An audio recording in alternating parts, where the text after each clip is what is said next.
Hello dear champions 2026। Hope आप सभी की पढ़ाई काफ़ी अच्छी चल रही होगी, यही उम्मीद करते हैं। और आज हम इसी उम्मीद के साथ एक हिंदी के चैप्टर नंबर 1 को लेके आए हैं, जो हमारे चैप्टर नंबर 1 है भाषा और विकास। हम भाषा और विकास को समझेंगे और देखेंगे कि जो आपके जवाहर नवोदय विद्यालय हो गया, एकलव्य हो गया, राजीव गांधी नवोदय विद्यालय, सैनिक स्कूल, RIMC जैसे स्कूलों में यहां से जो है चैप्टर नंबर 1 से भाषा और विकास से किस तरह के क्वेश्चन आते हैं, क्या क्या आज तक पूछा गया है, किस तरीके से आज तक क्वेश्चन को पूछे गए, उनको डील करेंगे। तो आइए आज हम चैप्टर स्टार्ट करते हैं।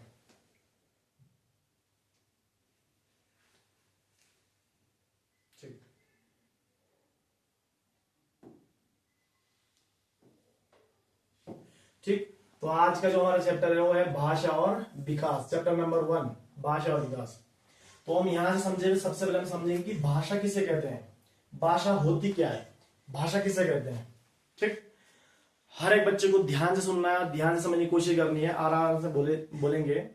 और आप भी कोशिश करना है, क्योंकि जिन लोगों को तो पढ़ा दिया गया है पहले, तो उनको तो बहुत ही कम चांस के इश्यू आ रहे होंगे। लेकिन जो नया बच्चा पहली बार देख रहा है, क्योंकि ये चैप्टर आपके लिए बहुत ही ज्यादा इंपॉर्टेंट है, यहाँ से 2 से 3 क्वेश्चन आने ही आने हैं। और बहुत छोटा चैप्टर है हमारे पास, 10 से 15 मिनट का चैप्टर होगा, तो विशेष ध्यान दीजिएगा। ठीक, तो भाषा भाषा अपने मन के भाव विचारों को लिखकर, बोलकर या संकेत द्वारा दूसरों तक पहुंचाने को क्या कहते हैं, भाषा कहते हैं। जैसे मेरे मन में कोई विचार होंगे, कोई भाव होंगे, फीलिंग होगी, ठीक है, मैं किसी सेकंड पर्सन को या थर्ड पर्सन को बोलना चाह रहा हूं, तो मेरे पास कितने साधन हो सकते हैं बोलने के। एक तो डायरेक्ट है कि मौखिक भाषा हो जाएगी, और जिसको हम मौखिक द्वारा बोलेंगे, मौखिक मतलब होता है बोलना, यानी बोलकर मैं उसको पहुंचाऊंगा उस तक। दूसरा हमारे पास होगा कि मैं बोलूं ना, मैं लिख कर दे दूं उसे कि हाँ मेरे मन में ये बात है, मैं आपको ये कहना चाह रहा हूं, तो लिख के दे देंगे। तीसरा हमारे पास होता है कि इशारों द्वारा, मैं ना, मेरा मन हो कि मैं ना लिख कर देना चाहता हूं और ना बोलना चाहता हूं, मैं बस इशारा करना चाहता हूं, हाँ इशारा करना चाहता हूं, अपने मन के जो भाव या जो मैं दूसरे को बोलना चाह रहा हूं वो इशारों से बोलूंगा, उसे क्या कहते हैं, भाषा कहते हैं। या फिर अगर आपको शॉर्टकट बोलना है, बहुत आसान तरीके से बोलना है याद करने के लिए भी, तो सीधा सिंपल रखो याद कि अपने मन के भाव विचार, अपने मन के भाव विचारों का आदान प्रदान ही क्या कहलाता है, भाषा कहलाता है। बहुत बढ़िया। ठीक, तो आप में जो है परिभाषा ठीक लग रही है वो याद करो, कोई दिक्कत नहीं है इसमें। फिर हमारे पास भैया आते हैं कि भाषा के जो भेद होते हैं, भेद कितने होते हैं, तो भैया भाषा के जो भेद होते हैं मुख्य रूप से अगर भेद बोले तो मुख्य रूप से भैया आपके जो भेद होते हैं वो होते हैं 2। ठीक, तो भैया आपने 3 क्यों लिखा, क्योंकि कहीं कहीं किताबों में कहीं कहीं ये माना गया है कि जो सांकेतिक जो हमारी भाषा है उसको भी माना गया है कि ठीक है। तो हम 2/3 से लेके चल रहे हैं कि अगर ऑप्शन डील करना आना चाहिए पेपर में, फिर अगर ये पूछ लिया गया कि मुख्य रूप से भाषा के भेद कितने, तो 2 ही बोलने हैं कि भैया 2 होते हैं। ठीक, लेकिन अगर कॉल आ रहा है बहुत ज्यादा, 2 ऑप्शन में ना हुआ तो हमारे पास क्या हो जाएगा, 3 हो जाएगा। और बताएं कि 3 कौन से हो जाएंगे, कि तीसरा हमारा आ जाएगा सांकेतिक भाषा। अब इनको पढ़ेंगे हम कि जो हमारे पास भेद है भैया 2/3 है, उनको देखना है कि हाँ 2 हमारे जो भाषा के भेद होते हैं, मौखिक भाषा और लिखित भाषा। फिर भैया जो तीसरा हमने ऐड किया उसमें सांकेतिक भाषा, तो इसको हम एक्सटेंड करने जा रहे हैं। इसको अब देखेंगे हम इसको कि हमने क्या करना है, कैसे करना है, कैसे समझना है इसको। ठीक है,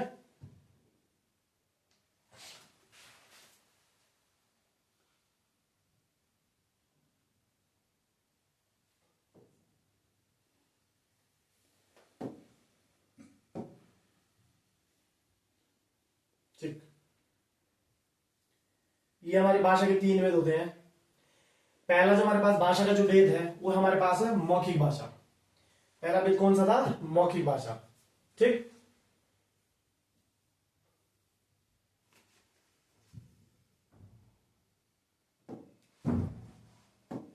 भैया भाषा का पहला भेद कौन सा है, मौखिक भाषा। और मैंने बोला है कि मौखिक का मतलब क्या होता है, मौखिक का मतलब होता है बोलना। ठीक, तो यानी अपने मन के भाव या विचारों को बोलकर दूसरों तक पहुंचाने को क्या कहेंगे, मौखिक भाषा। ठीक, इसमें ना लिखा जाएगा ना कोई इशारा किया जाएगा, इसमें सिर्फ और सिर्फ बोला जाएगा, मौखिक। ठीक, तो डेफिनेशन एक बार देखना चाहो तो देख लो, अपने मन के भाव या विचारों को बोलकर प्रकट करने को भाषा कहते हैं। ठीक, जैसा अभी मैंने बताया वही आपकी डेफिनेशन है, बहुत आसान है। अब भैया अगर एग्जाम्पल समझने हो कि एग्जाम्पल इसके क्या हो सकते हैं, ऐसे एग्जाम्पल भी तो दो, ये हैं, तो देखो भाई हमारे पास सबसे अच्छा एग्जाम्पल आता है इसका मौखिक भाषा का, वो आता है रेडियो।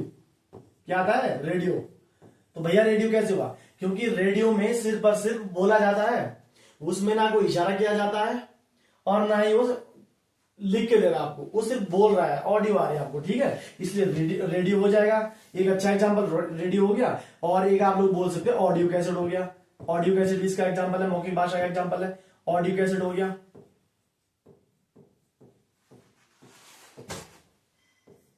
ऑडियो कैसेट हो गया, ठीक।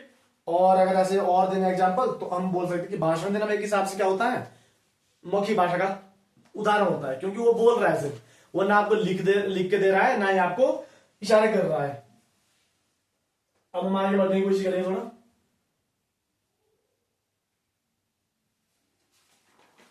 देखो ये एग्जाम्पल आपके, जैसे हमारे पास हो गया रेडियो हो गया, ये मैंने बता दिया था आपको कि रेडियो हो गया, ऑडियो कैसेट हो गया, भाषण देना हो गया। हाँ, स्पीकर भी है, क्योंकि स्पीकर में सिर्फ आवाज आती है, जो से आप लोग गाने वगैरह सुनते होंगे, तो सिर्फ आवाज दे रहा है, वॉइस दे रहा है, इसका मतलब वो ना इशारा कर रहा है और ना वो लिख के दे रहा है आपको। तो क्या हो जाएंगे सारे के सारे एग्जाम्पल किस भाषा के हो जाएंगे? मौखिक भाषा के हो जाएंगे।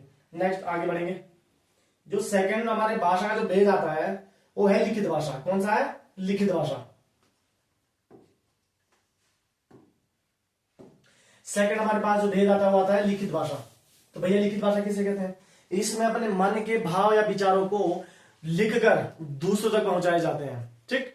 अब देखो एक बार डेफिनेशन देख लेते हैं।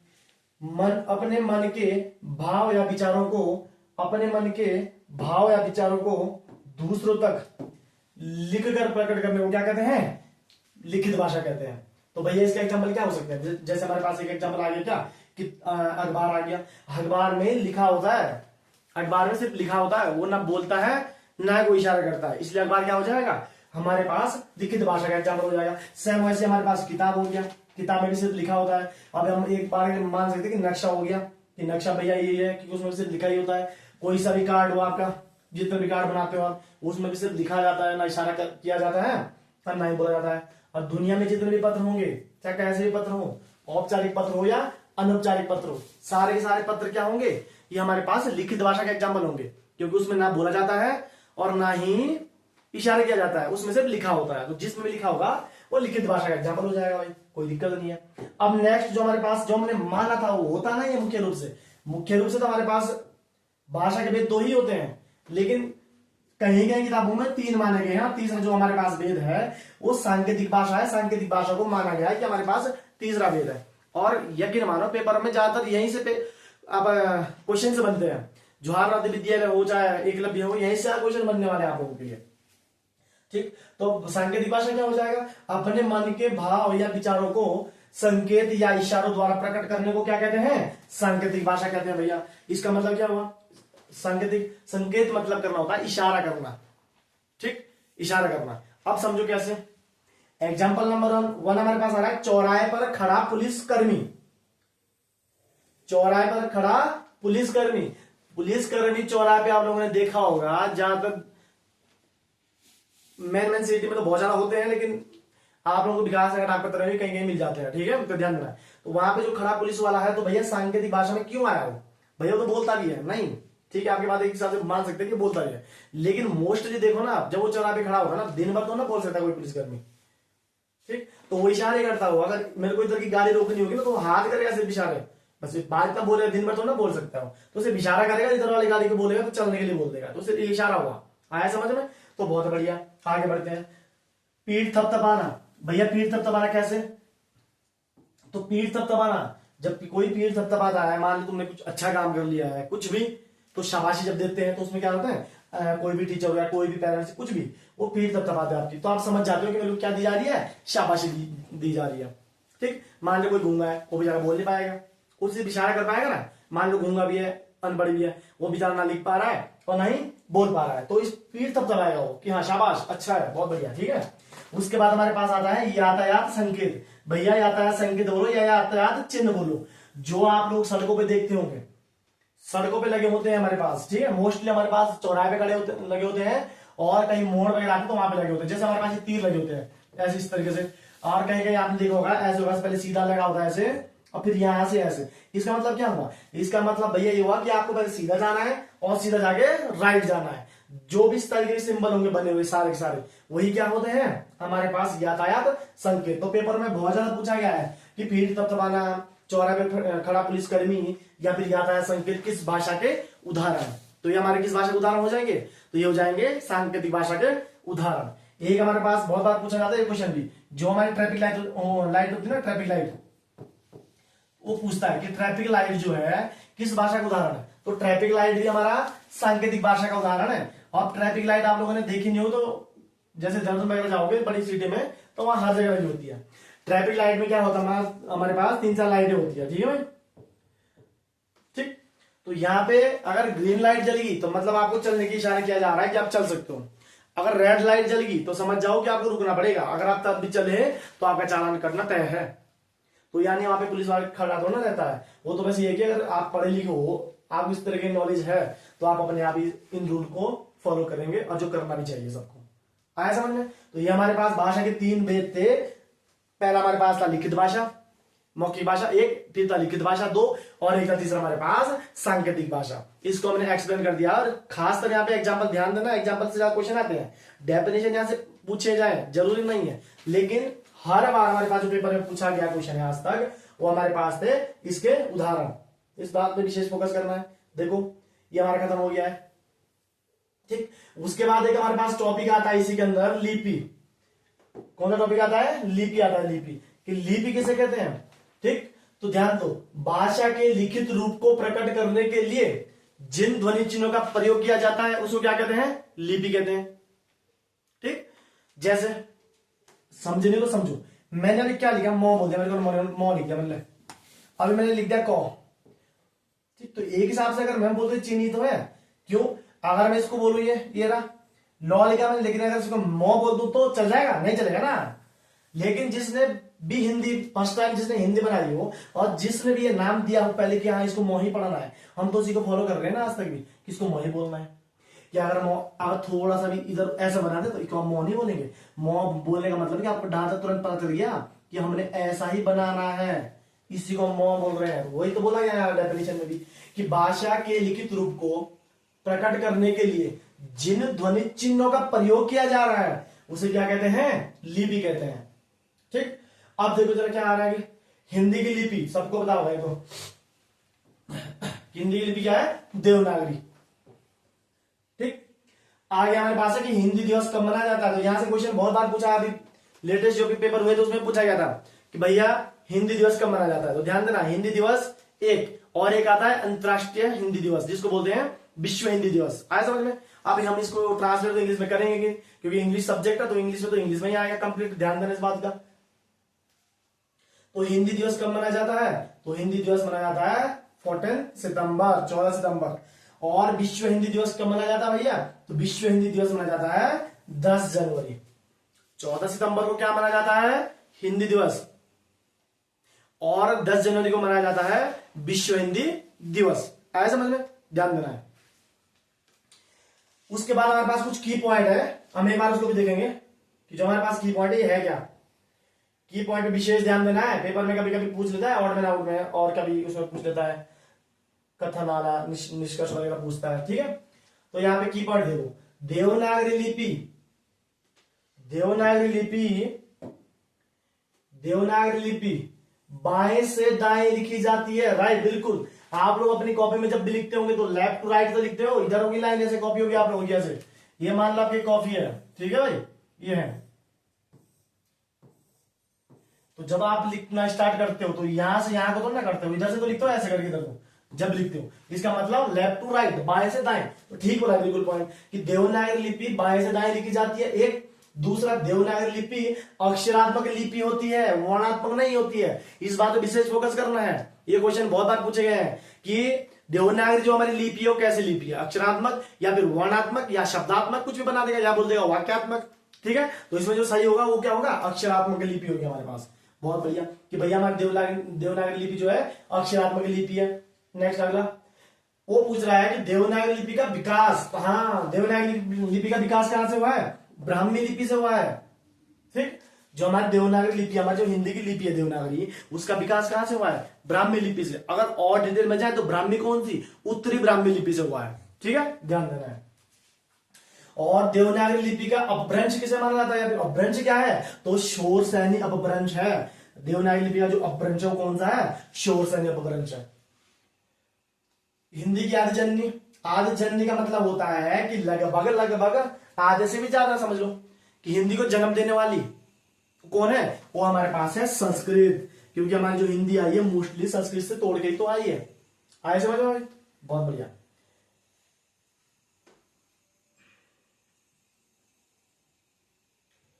अब इसके बाद एक पॉइंट और आ गया हमारे पास, व्याकरण। तो सबको पता है व्याकरण होता क्या है, सब बोले चल रहे हैं, लेकिन फिर बता देते हैं कि व्याकरण डेफिनेशन देखो, जिस विद्या से हम भाषा को शुद्ध लिखना व शुद्ध बोलना सीखते हैं उसे व्याकरण कहते हैं। ग्रामर, जो तुम इंग्लिश में बोलते हो ग्रामर, ग्रामर में क्या होता है भाई? इंग्लिश की ग्रामर क्या होता है? तुम्हें बेसिक सिखाया था ना कि हमने कैसे इंग्लिश को इंप्रूव करना है, कैसे हमने इंग्लिश को बोलना है, कैसे हमने इंग्लिश को लिखना सीखना है। तो यही हमारी भी हिंदी है, हिंदी में ग्रामर होती है, यही तो ग्रामर है, व्याकरण जिसको बोलते हैं हिंदी में।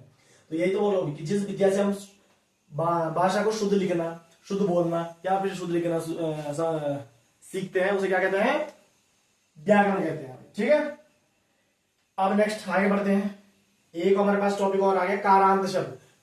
अभी तक पेपर में ऐसा क्वेश्चन आया नहीं है कारांत शब्द के आपके लिए, लेकिन आने के चांसेस है, ऐसा नहीं कर सकते लेकिन नहीं आएगा, तो इस पे भी ध्यान देना है। एक बार समझो, एक पॉइंट बताऊंगा बस, बाकी अपने आप बता दो, क्योंकि हमारे पास कारांत शब्द का मतलब जितना हमारे पास स्वर है उतने हमारे पास कारांत शब्द होंगे, क्योंकि इसमें तो स्वर की मात्राएं देखी जाती है, तो ध्यान देना, फोकस करना इस बात में। ठीक है, कि कारांत शब्द होते क्या है? तो भैया कारांत शब्द वही शब्द होते हैं इसमें हम कुछ नहीं करते हैं, दिए गए शब्द ना, तो दिए गए शब्द के अंतिम वर्ण की मात्रा देखते हैं।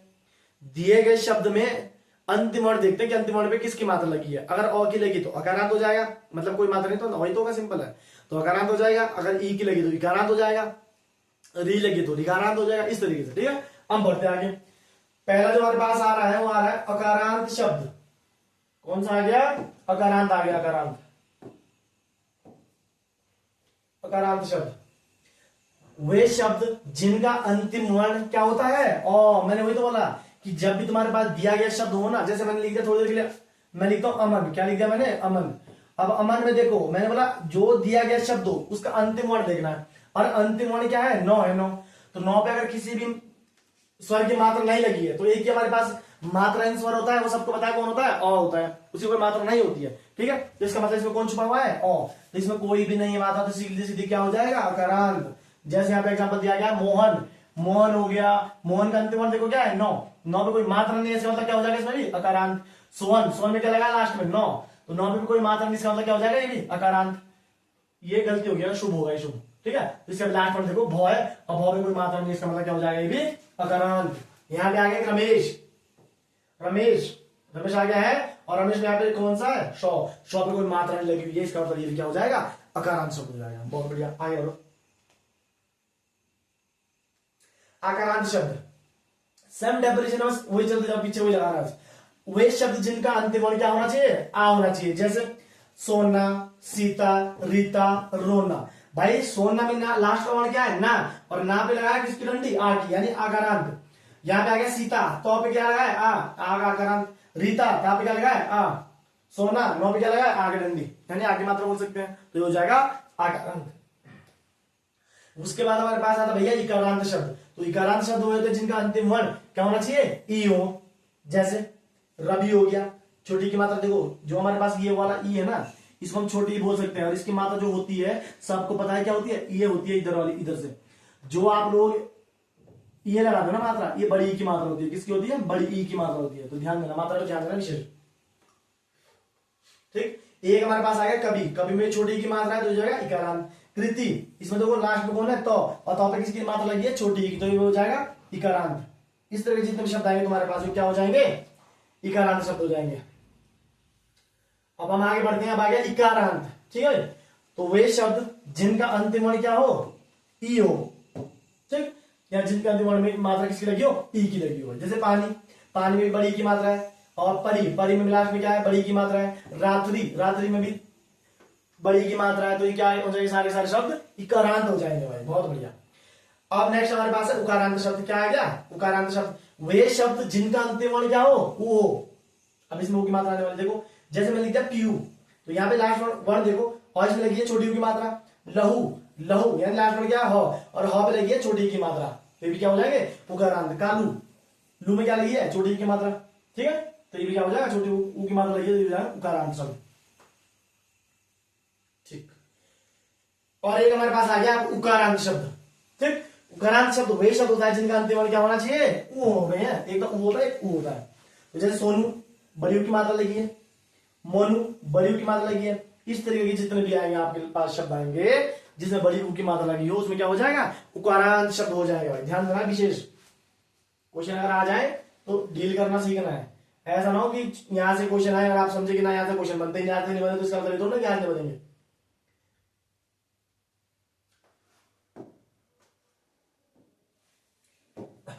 नेक्स्ट आ गया, अब आ गया धिकारांत शब्द। भैया वे शब्द जिनका अंतिम वर्ण क्या हो, री हो। अंतिम वर्ण क्या होना चाहिए, री। जैसे मातृ, कोई तो उच्चारण भी गलत करता है इसका, ये मातृ है भाई, ये री की मात्रा लगी तो पे, तो त्री बन गया हो, तो ये बन जाएगा मातृ।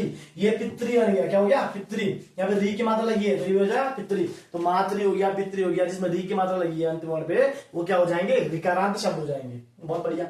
उसके बाद हमारे पास आ जाएगा एकारांत शब्द। तो एकारांत शब्द क्या होते हैं, वे शब्द जिनका अंतिम वर्ण क्या हो, ए हो। ठीक है, जैसे पैसे, पिछवाड़ा वर्ण देखो लास्ट वाला क्या है, 100, और 100 पे किसकी मात्रा लगी है, छोटे ए की। बहुत बढ़िया। अपने 9 पे क्या लगी है, छोटे की मात्रा। उन्हें 9 पे, ह पे क्या लगी है, छोटे की मात्रा लगी है। तो ये सारे सारे हो जाएंगे एकारांत शब्द। बहुत बढ़िया।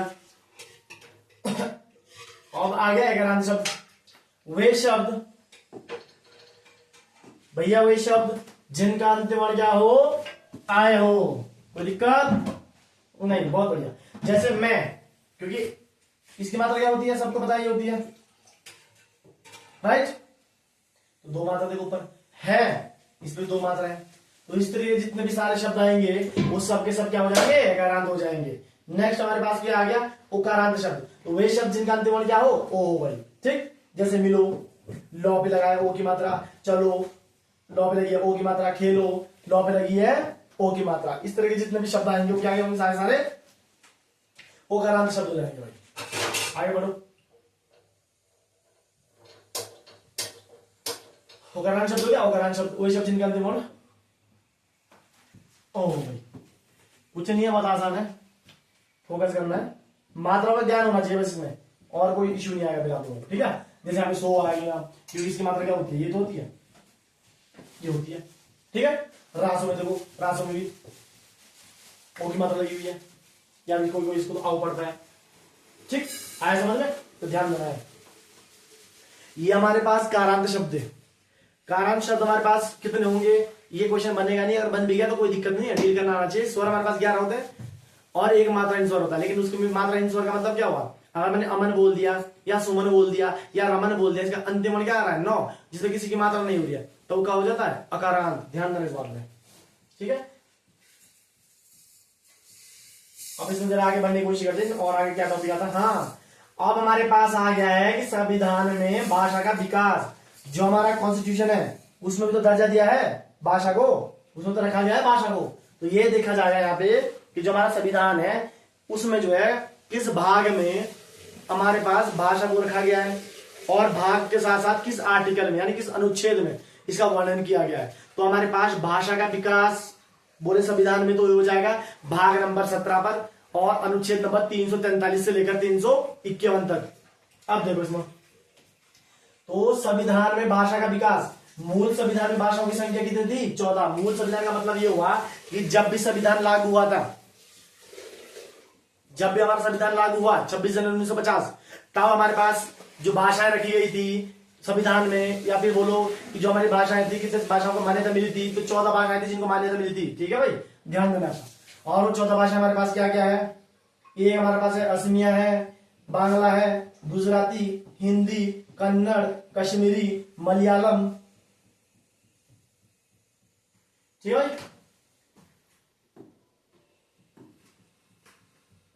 मलयालम, मराठी, उड़िया, पंजाबी, संस्कृत, तमिल, तेलुगु और उर्दू। ये हमारे पास टोटल भाषाएं कितनी थी? 14 भाषाएं। 14 भाषाएं ऐसे थे भैया जब मूल संविधान में हमारे पास इनको मान्यता मिली थी। ठीक है, अब इसके बाद अगर हम वर्तमान संविधान की बात करें कि वर्तमान संविधान में हमारे पास जो है भाषाओं कितनी भाषाएं होगी या फिर बोलो कितनी भाषाओं को मान्यता मिली है, तो अब हमारे पास टोटल होगी 22 भाषाएं। कितनी भाषाओं को मान्यता मिली है? 22, यानी 14 पहले थी और यहां से बढ़कर क्या होगी? 22 होगी। इसके अंदर कितना और ऐड हुई है? 8 भाषाएं और ऐड हुई है। ठीक है, कितनी भाषाएं ऐड कर दिए गए? 8 भाषाओं को अभी तक और मान्यता मिल गई है। टोटल अभी तक क्या हो गई? अब 22 भाषाएं हो गई है। अब हम एक एक को देखेंगे कि 22 भाषाएं जो हमारे पास ऐड हुई है वो कौन कौन सी हुई है। और जब ऐड हुई है, जब भी कोई चीज संविधान में या फिर संविधान से बोलो हटाया जाए या संविधान में जोड़ा जाए तो उसमें संशोधन करना जरूरी होता है। संशोधन के बिना ना ऐड हो सकता है ना ही किसी को हटाया जा सकता है। तो इसका मतलब ये होगा सीधा सीधा कि भैया हमें कितने संशोधन करने पड़े 8 भाषाओं को जोड़ने के लिए। ठीक, और कब कब करने पड़े और कौन कौन सी भाषाओं को जोड़ा गया था, विशेष ध्यान देना इस बात में।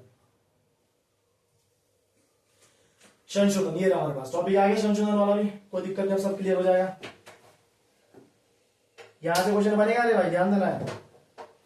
तो संशोधन सबसे पहले हमारा जो संशोधन किया गया था 21वां संविधान संशोधन अधिनियम 1967 1967 जो हमारे पास भाषा के लिए या बोलो भाषा को जोड़ने के लिए पहला संविधान संशोधन किया गया था। ठीक है, वो था 21वां संविधान संशोधन 1967 1967। और एक इसमें जो भैया भाषा जोड़ी तो कौन सी थी? केवल और केवल सिंधी। केवल एक भाषा को हमने जोड़ा था 1967 में, और कौन सी भाषा थी? वो सिंधी भाषा थी। ठीक, तो हमारे पास 14 के बाद कितनी होगी? 15। ठीक, अब आगे बढ़ो। दूसरा संविधान संशोधन कब किया गया? 71वां संविधान संशोधन अधिनियम 1992 1992। ठीक है, इससे हमारे पास भाषा के हित में बोले भाषा के लिए या भाषा को ऐड करने के लिए संविधान संशोधन दूसरा था। और इसमें क्या जोड़ा गया था? नमक। इसके ट्रिक याद रखना है, ट्रिक याद रखो, बहुत बढ़िया है, कोई दिक्कत नहीं। नमक जोड़ा गया था। क्या जोड़ा गया था? नमक। नौपोर आने वाला है नेपाली, मोपोर मणिपुरी और के फोर हो जाएगा कोंकणी। ये 3 भाषाएं थी, यहां पे लिखा थी। ट्रिक है ये क्या है? ट्रिक है, याद करने के लिए ट्रिक है, ध्यान देना है। ठीक, तो ये हमारे पास 71वां संविधान संशोधन 1992 इसके तहत जोड़ी गई थी 3 भाषाएं। नमक बहुत अच्छे से याद रखना है। तो तीसरा संविधान संशोधन भाषा के हित में कभी हुआ? ये हुआ 92वां संविधान संशोधन अधिनियम 2003। ठीक है भाई, 2003 में हुआ था। और इसमें हमारे पास कितनी भाषाओं को जोड़ा गया था भैया? तो 4 भाषाओं को जोड़ा गया था एक साथ। इसमें कौन कौन सी भाषा आती है? बोडो, डोगरी, मैथिली और संथाली। ये 4 भाषाएं थी हमारे पास जिनको जोड़ा गया था 92वां संविधान संशोधन 2003 के तहत। ठीक, तो देखो कितनी हुई भैया? पहली एक ये थी और 3 यहां जोड़ी गई थी 92 में। कितनी होगी? 4, और 4 जोड़ी गई थी 2003 में। 4 4 8 और 14 + 8 कितना हो गया? 22। तो भैया हमारे पास अभी तक भाषाएं हैं वर्तमान संविधान में कितनी भाषाओं को मान्यता मिली है? 22 भाषाओं को मान्यता मिली है भाई, ध्यान देना है। ठीक, अब आगे बढ़ते हैं।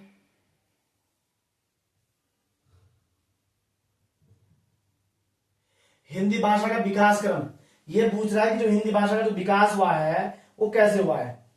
ठीक, विकास क्रम पे भी चर्चा करेंगे, कोई बात नहीं, देखते हैं इसको भी। हिंदी भाषा का विकास क्रम, तो देखो भाई हिंदी कैसे कैसे आई। सबसे पहले मैंने बोला था आदि जननी किसको मानते हैं? संस्कृत को। इसलिए मानते हैं कि संस्कृत से टूट के हमारे पास आज क्या पहुंची है? हिंदी। आज हमारे बहुत सारे शब्द ऐसे हैं जो हम संस्कृत के हिंदी में बोलते हैं, और बहुत सारे शब्द ऐसे हैं जो संस्कृत के थे लेकिन हम उसको तोड़ तोड़ के कुछ और बोलना स्टार्ट कर दिया हम हिंदी में। ठीक है, एग्जाम्पल बहुत सारे, जैसे मैं बोलूं क्या? रात्रि। ठीक, या आप बोलो सूर्य। ये सारे संस्कृत के शब्द तो ना ये, लेकिन हमने संस्कृत का बना दिया। सूर्य हमारा हिंदी का शब्द हो गया। ठीक है, सॉरी, सूर्य संस्कृत का नहीं है, संस्कृत का है, और सूरज होता है हिंदी का। ठीक है, और जैसे हमारे पास रात्रि है, रात्रि संस्कृत का शब्द है और उसको अब क्या बोलते हैं हम? रात। तो ये रात्रि से रात बना दिया ना। तो ऐसे सारे शब्द क्या होते हैं जो संस्कृत से हिंदी में आए हैं भाई। ठीक है भाई, हम इसमें पढ़ेंगे जब शब्द पढ़ेंगे, शब्द के बारे में चर्चा करेंगे। तो देखो सबसे पहले संस्कृत, और संस्कृत क्या बनी? पाली। पाली के बाद क्या आती है? प्राकृत, और प्राकृत के बाद अपभ्रंश, अपभ्रंश के बाद आवट, और आवट के बाद हिंदी। देखो इतने चरणों से गुजरना पड़ा हिंदी तक पहुंचने के लिए। पहले क्या थी? संस्कृत, फिर पाली, फिर प्राकृत, फिर अपभ्रंश, आवट, फिर हिंदी। आया समझ में? बहुत बढ़िया। अब हमारे पास जो मैं बोल रहा था कि भाषा का भाग 17, ठीक है। आगे बढ़ते हैं थोड़ा, ये हमारे पास और अब इस विषय ध्यान दो। मैंने बोला था कि भाग 17 और अनुच्छेद 343 से लेकर 351 तक हमारे जो है भाषा का वर्णन किया गया है। तो ठीक है, अगर क्वेश्चन पूछे हैं कि हिंदी को जो है किस भाग में रखा गया सभी जाने के, तो भाग नंबर 17। और अनुच्छेद पूछे तो अनुच्छेद आ जाएगा 343 से लेकर 351 तक। ठीक, अब हमें 343 से लेकर 351 है। जो काम के आर्टिकल जो पूछे जाते हैं पेपरों में वो देखेंगे। ठीक है, एक आज ऐसे जो पेपर में पूछता नहीं कभी भी, उसको देखने की जरूरत है नहीं। जैसे हमारे पास सबसे पहले आता है आर्टिकल नंबर यानी अनुच्छेद 343। इसमें क्या कहा गया कि संघ की राजभाषा हिंदी और लिपि देवनागरी होगी। ये कौन सा आर्टिकल में बात की गई है? आर्टिकल नंबर 343, अनुच्छेद 343। अब हमारे पास नेक्स्ट आर्टिकल आता है, अनुच्छेद आता है अनुच्छेद 344। अनुच्छेद 344 में राजभाषा आयोग का गठन प्लस संसद की समिति। और राजभाषा आयोग का गठन करेगा वो राष्ट्रपति करेगा। किसके द्वारा होता है? राष्ट्रपति के द्वारा। बाई प्रेसिडेंट लिखो इसको, अगर लिखना होगा याद रखना, कोई दिक्कत नहीं है। बाई प्रेसिडेंट गठन कौन करता है इसका? राष्ट्रपति करता है। ठीक है, अब हमारे पास है अनुच्छेद नंबर 345। तो 345 में क्या कहा गया है कि राज्य की राजभाषा या राजभाषा है कि राज्य की अपनी अपनी राजभाषा हो सकती है, राजभाषाएं हो सकती है भाई। ठीक है,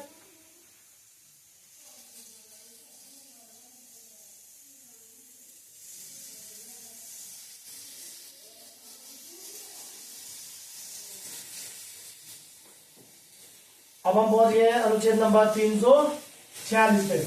ठीक है, अनुच्छेद नंबर 346 इसमें क्या क्या है? एक राज्य तथा दूसरे राज्य के बीच या संघ तथा राज्य के बीच पत्राधिकी भाषा। किसकी? पत्राधिकी भाषा। पत्रचार हो तो सीधा ऐसे समझ नहीं आ रहा है, पत्रचार की भाषा हो। ठीक है, ये आर्टिकल नंबर कौन सा है? आर्टिकल नंबर 346 में बोला गया है। तो भैया 348 में देखो आर्टिकल 347 भी होता है, लेकिन 347 का पूछेगा ना, पूछ सकता है। ठीक है, मतलब है नहीं काम की बात, ध्यान देना है। तो अनुच्छेद नंबर 348 इसमें क्या कहा गया है? हाई कोर्ट या सुप्रीम कोर्ट आदि की, या फिर बोला हाई कोर्ट और सुप्रीम कोर्ट में प्रयोग की जाने वाली भाषाओं के बारे में चर्चा किसने? आर्टिकल नंबर 348 में। ठीक है, अब उसके बाद हमारे पास आता है अनुच्छेद नंबर 350। इसमें लिखा गया है व्यथा निवारण की भाषा। तो एक पेपर में पूछा ध्यान देना भाई, आर्टिकल नंबर 350 व्यथा निवारण की भाषा। लास्ट अनुच्छेद हमारे पास है अनुच्छेद नंबर 351। तो भैया इसमें क्या कहा गया? इसमें यह बोला गया है कि जो हमारे पास हिंदी भाषा है इसका विकास या फिर इसके विकास के लिए प्रचार वगैरह करो, प्रचार प्रसार करो। ठीक है भाई, हिंदी भाषा के विकास के लिए निर्देश दिए गए हैं आर्टिकल नंबर 351 के तहत। हिंदी को जो हमारी कैसे हम हिंदी को और डेवलप करना है, सभी लोगों तक पहुंचाना है, सबको सिखाना है। ठीक है भाई, ध्यान देना। ये कौन से आर्टिकल में बोला गया? आर्टिकल नंबर 351 में।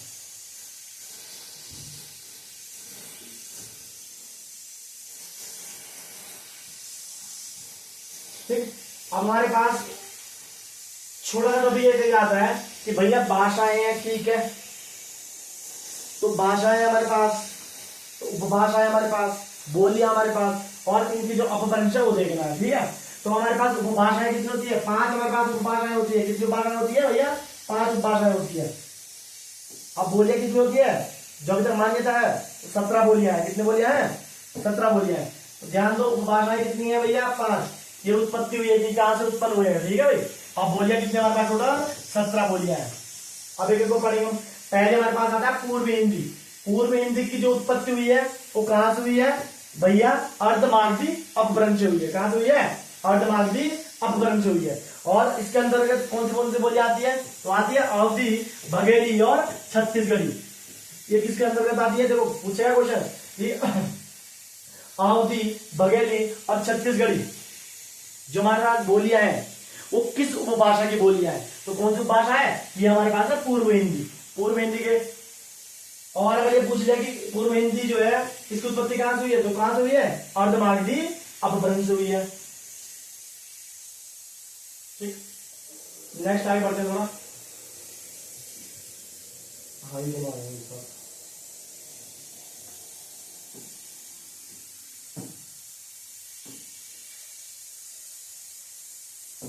ठीक। उसके बाद दूसरा हमारे पास है पश्चिमी हिंदी। कौन सी हिंदी है? पश्चिमी हिंदी। और पश्चिमी हिंदी में का जो उत्पत्ति हुई है वो कहां से हुई है? पश्चिमी हिंदी की उत्पत्ति हुई है शोषण या अपभ्रंश से। कहां से हुई है? शोषण या अपभ्रंश से। तो पश्चिमी हिंदी की जो हमारी भाषा है इसके अंतर्गत कौन कौन सी बोलियां बोली जाती है? तो ये हमारे पास है बांगरू, बुंदेली, कन्नौजी, कोरवी और ब्रजभाषा। ये 5 हमारे पास बोलियां हैं। किसके अंतर्गत बोली जाती है? पश्चिमी हिंदी के अंतर्गत आती है। ठीक है। हमारे पास अगला है राजस्थानी हिंदी। कौन सी है? राजस्थानी हिंदी। इसकी ऊपर उत्पत्ति कहां से हुई है भैया? ये हुई है शोषणी अपभ्रंश से। कहां से हुई है? शोषणी अपभ्रंश से। और इसके अंतर्गत आने वाली बोलियां कौन कौन सी है? मेवाती, मारवाड़ी, मालवी और जयपुरी। ये हमारे पास 4 बोलियां हैं। अगर आप लोग थोड़ा सा ट्रिक याद रखना चाहे तो मैंने अपने आप बनाई है, तो थोड़ा याद करने के लिए देख लो एक बार, अगर याद हो सके। आसान कोई दिक्कत नहीं। पश्चिमी हिंदी देखो,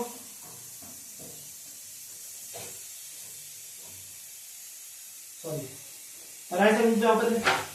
तो यहाँ पे अगर मैं ट्रिक बना रखी हूँ, मैंने अपने आप बना रखी है, अगर आप लोग याद रख सकते हो तो बहुत आसान है। तो यहाँ पे कुछ नहीं है ट्रिक, देखो सिंपल है। राजस्थान में मामा की जय, राजस्थान में मामा की जय, मामा की जय। अगर आप इस तरीके से पढ़ोगे ना तो इंटरेस्ट भी आएगा और याद भी रहेगा। भैया राजस्थान में मामा की जय का मतलब क्या होगा? कि राजस्थानी हमारे पास उपभाषा है और उसके अंदर आने वाली बोलियां देखो कौन कौन सी 4 बोलियां हैं। देखो ये हमारे पास मारवाड़ी, माँ से मारवाड़ी, माँ से मालवी और मैं से मेवाती और जय से जयपुरी। राजस्थान में मामा की जय। हाँ, ये याद रखना अच्छे से। ठीक है, बहुत आसान है।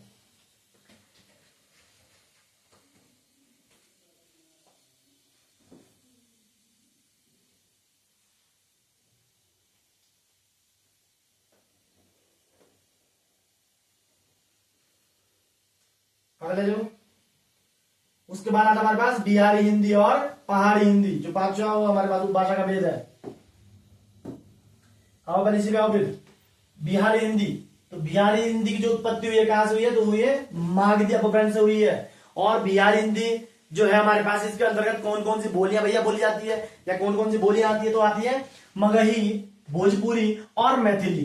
ठीक है, इसकी मैं ट्रिक दूंगा, एक बात देख लो पहले सही। उसके बाद हमारे पास आता है भैया पहाड़ी हिंदी। पहाड़ी हिंदी कहां से जो उत्पत्ति हुई है कहां से हुई है? तो खश अपभ्रंश से वहां से उत्पत्ति हुई है। और इसके अंतर्गत आती है गढ़वाली और कुमाऊनी। बोल सकते हैं एक एग्जांपल तो हिमाचल भी काउंट कर सकते हैं, कोई दिक्कत नहीं, क्योंकि पहाड़ी एरिया में बोली जाने वाली है। ठीक है भाई, आया समझ में? अब भैया ट्रिक, इसको तो कोई दिक्कत नहीं है। पहाड़ी में क्या आ जाएगा? गढ़वाली और कुमाऊनी। यहाँ पे देखो बिहारी हिंदी को याद करना है तो कैसे करना है? कि भैया बिहारी हिंदी जो हमारे पास उपभाषा है उसके अंतर्गत कौन कौन सी बोलियां आती है? तो हमारे पास आती है मगही, भोजपुरी और मैथिली। तो ध्यान देना, इसमें मैंने ट्रिक बना रखी कि बिहार का मग और भोज में